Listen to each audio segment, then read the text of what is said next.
如果0分到10分，你會覺得我哋有幾咁專業咧？都會有10分啦。都有10分。OK，多謝。唔係做咗幾耐啊？呢個生意請問？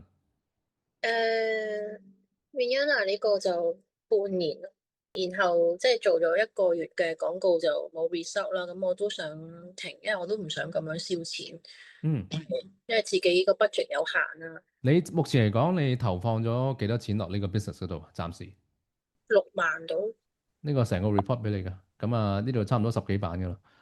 係啦，係。咁我睇翻有咩問題？呢個 problem，23 users added to cart but none completed checkout。嗯哼。咁我哋 industry 有個 benchmark 嘅，就係話如果咧 e-commerce 咧 conversion rate 咧 typically range from 20 to 35% 嘅，係係。啦。咁就算有20% 人 convert 啦，咁你都會有4至5個 purchase 嘅，係啦。係。咁你暫時呢度係零咯。呢個重要 customer reviews 咧，你頭先係有嘅，但係